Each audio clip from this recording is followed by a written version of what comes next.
अपना समय भी दिया, आप डिस्टर्ब कर रहे हैं। आप सुनिए, आप आपके समय में सिर्फ झूठ बोलेंगे। नहीं, मैं झूठ नहीं बोल रहा हूं। आपके लिए हर कोई चीज जो राष्ट्रहित में वो झूठ है।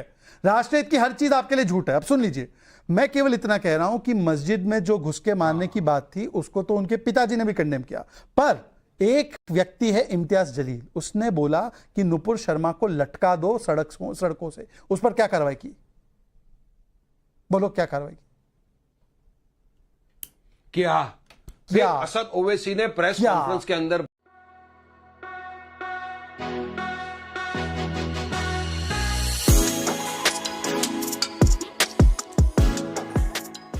शहजाद पूनावाला, क्या ये सही है? एक तरफ यूटर्न सरकार और दूसरी तरफ मजबूती से अगर कोई काम हो तो मुसलमानों के खिलाफ। जवाब दीजिए वारिस पठान। बात रखना चाहूंगा नविका जी, 10 सेकंड, ओनली 10 सेकंड। आपका समय समाप्त हो गया, 120 सेकंड पहले ले चुके हैं। ना कि 100 दिन के अंदर क्या हुआ? 100 दिन में 26 टेरर अटैक हो गए हैं, 26 टेरर अटैक हो गए, 56 इंफ्रास्ट्रक्चर प्रोजेक्ट गिर चुके हैं, जिसके छत्रपति शिवाजी महाराज जी का जो स्टैच्यू था इतनी बड़ी हस्ती का, वो भी गिर गया। मोदी को माफी मांगनी। बहुत अच्छी बात है कि कांग्रेस ने जो आंकड़े दिए हैं आप उसका इस्तेमाल कर रहे हैं, तो आप बी टीम किसके हैं ये तो समझ में आ गया। लेकिन शहजाद पूनावाला जी, ओरिजिनल आंकड़े। मैं अपनी बात प्रारंभ करूं। देखिए, मैंने वारिस भाई को अपना भी समय कुछ दिया, तो मुझे उम्मीद है कि वो बीच में नहीं टोकेंगे। देखिए, एक बात तो सही है, मोदी दुश्मन है मुसलमानों का। दोस्त कौन है? जिन्होंने हाशिमपुरा, भागलपुर, मीरठ, मलियाना, दिल्ली, जलगांव, अहमदाबाद, मुंबई के दंगे दिए, वो दोस्त है। दोस्त तो वो है कि बंगाल और गुजरात की तुलना कर दीजिए। गुजरात में मुख्यमंत्री रहे मोदी जी बहुत सालों तक, बीजेपी की सरकार है, वहां पर नेशनल एवरेज से ज्यादा लिटरेसी रेट मुसलमानों का, नेशनल एवरेज से ज्यादा फाइनेंशियल इंक्लूजन, नेशनल एवरेज से ज्यादा पार्टिसिपेशन पब्लिक सेक्टर, और जहां पर सेकुलरिज्म का संगीत है सुंदर, जहां पर कांग्रेस की लेफ्ट की और तृणमूल कांग्रेस की सरकार रही बंगाल में, वहां पर 25% मुसलमान, 2% शेयर पब्लिक सेक्टर जॉब्स में, हेल्थ के आंकड़ों में सबसे पीछे, गरीबी में सबसे आगे। तो छोड़ देते कौन दोस्त है कौन दुश्मन है। अब ये देखिए, वही राग है ना कि सीए आएगा तो नागरिकता छिन जाएगी, अब वक्फ आएगा तो जमीन छिन जाएगी। वक्फ एक बहाना है, मुसलमानों को भड़काना है, वोट बैंक की दुकान चलाना है। वैसे वो क्यूआर कोड में इजराइल का बड़ा रोल है बनाने का, तो अब वो क्यूआर कोड इतना आगे कर रहे हो ना मान्यवर, तो देख लीजिएगा जरा हराम हराम ना हो जाए। दूसरी बात में आना चाहता हूं, देखिए एक बात से पूछना चाहता हूं, संविधान की बात की। आर्टिकल 14 संविधान का कहता है सभी का समान अधिकार हो। कोई पारसी, ईसाई, हिंदू के पास ये अधिकार है, कोई भी प्रॉपर्टी अपनी बता दो, फिर वक्फ ट्राइब्यूनल में जाओ। अरे भाई साहब, आपने तो 1500 साल पुराना एक मंदिर, शिव मंदिर और गांव, अब बताइए, कुरान पाक आई 1400 साल पहले, प्रॉफेट मोहम्मद सल्लल्लाहु अलैहि वसल्लम पर नाजिल हुई, और उससे पहले का मंदिर उसको क्लेम कर दिया। और 9 लाख एकड़ की मुंबई की 9 टाइम्स जमीन है वक्फ के पास। इनकम कितनी? 200 करोड़। ये वक्फ में अमेंडमेंट लाने का काम तो मुसलमानों ने कहा करने के लिए। Sachar committee report, JPC report of Rahman Khan, क्या वो मुस्लिम विरोधी थे? ये एक्चुअली लैंड ग्रैबर विरोधी है, ये करप्शन विरोधी है, ये pro transparency, pro governance, pro गरीब, प्रो बेवा, प्रो यतीम है। और इसीलिए आज वारिस पठान इसका विरोध कर रहे हैं, क्योंकि मुसलमानों को इसका असली फायदा होगा। आखिरी बात मैं पूछना चाहता हूं वारिस पठान साहब, मैं आपको बताता हूं कि देखिए, अगर आप मुसलमानों के असली शुभचिंतक है तो 12 करोड़ टॉयलेट बने, तो 12 करोड़ में सुल्ताना शिल्पा दोनों को मिला। आज 70% ड्रॉप आउट रेट हुआ है कम मुसलमान लड़कियों का। ये मुसलमान के दुश्मन है। 7 आउट ऑफ 15 जो देशों ने मोदी जी को नवाजा है सर्वोच्च नागरिक पुरस्कार से, उसमें सऊदी है, उसमें पैलेस्टाइन है, उसमें अफगानिस्तान है, उसमें इजिप्ट है, उसमें यूएई है, उसमें बहरीन है। क्या ये देश एंटी मुस्लिम है क्या?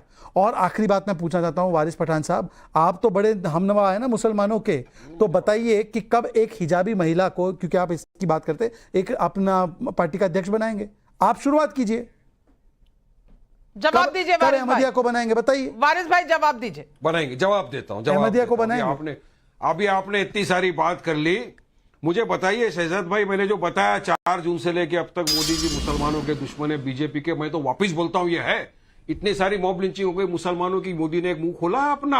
अब मोदी ने अपने लोगों को भेज दिया है कि जाओ मुसलमानों को गालियां बको, इस्लाम के खिलाफ अनाप शनाप बकवास करो, अपनी सियासत चमकाओ। रामगिरी जैसा आदमी आता है हमारे हुजूर मोहम्मद मुस्तफा सल्लल्लाहु अलैहि वसल्लम की शान में गुस्ताखी करता है, उसके खिलाफ सैकड़ों एफआईआर हो जाते हैं, लेकिन नविका जी उसको अरेस्ट नहीं किया जाता। बीजेपी का एक नट्टा सा एमएलए आके चिल्लाता है कि अगर रामगिरी के बारे में कुछ बोला मस्जिद में घुस के चुन चुन के मारेंगे। अरे आज आप मार के दिखाते, देख लेंगे। मगर उसके खिलाफ भी इतने सारे एफआईआर किए, क्या उसको अब तक तुमने अरेस्ट किया?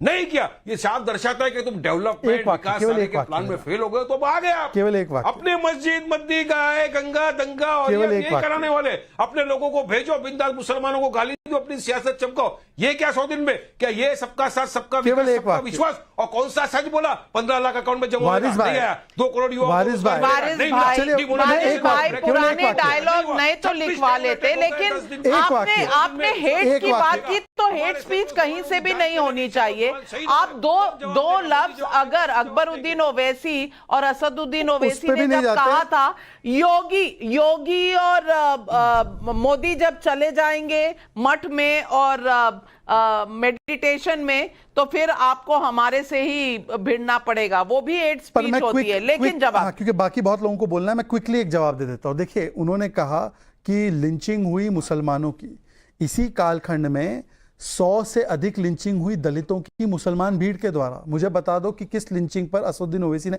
खेताराम बिल की लिंचिंग पे बोला क्या, पालगढ़ के साधुओं की लिंचिंग पे बोला क्या? दूसरी बात, उन्होंने कहा कि किसी ने धमकी दी कि मस्जिदों में घुस के मारेंगे, उसको तो कंडेम भी किया, उनके पिता ने कंडेम किया। एक सेकेंड वारिस जी, मैंने आपके बीच में नहीं बोला, आप अपने समय पर बोलिए, मेरे समय पर अतिक्रमण मत कीजिए, फिर वरना बुलडोजर चलेगा। वारिस भाई, फिर बुलडोजर चलेगा, फिर रोते रहोगे। सुन लीजिए। अरे झूठ बोलेंगे नहीं तो नहीं, लोग झूठ भी तो नहीं अपने किया। समय पर आप सच झूठ बोलो ना। बोलेंगे, शहजाद आज वाला अपने साहब समय को पर मैं झूठ आपको बोलिए, नहीं सच बोलिए, मैं जो भी आपको बोलना फैलाने है दूं। अपने समय मैं पर आपको बोलिए, झूठ डिस्टर्ब फैलाने मत दूं। कीजिए। वारिस भाई, मैंने अपना समय भी दिया, आप डिस्टर्ब कर रहे हैं। सुन यानी लीजिए। आप आपके समय में सिर्फ झूठ बोलेंगे? नहीं नहीं, मैं झूठ बोलिए। नहीं बोल रहा हूं। आपके लिए बोलिए, हर झूठ कोई बोलिए, चीज सब जो सुन रहे हैं, राष्ट्रहित में वो झूठ झूठ बोलिए। है। राष्ट्रहित की हर चीज आपके लिए झूठ है। अब सुन लीजिए, मैं केवल इतना कह रहा हूं कि मस्जिद में जो घुस के मारने की बात थी, उसको तो उनके पिताजी ने भी कंडेम किया। पर एक व्यक्ति है इम्तियाज जलील, उसने बोला कि नुपुर शर्मा को लटका दो सड़कों से। उस पर क्या कार्रवाई की? बोलो, क्या कार्रवाई की? क्या क्या? असद ओवैसी ने प्रेस क्या? कॉन्फ्रेंस के अंदर बोला कि हम इस कार्रवाई तरह की क्या भाषा का समर्थन नहीं करते जो प्रोवोक करे अच्छा। वायलेंस, बोला है। बस फिर कार्रवाई टिकट भी की दे बात दिया, कह दिया। अगले चुनाव का चलिए, टिकट दे दिया। लेकिन कमलाकर, मैं वापस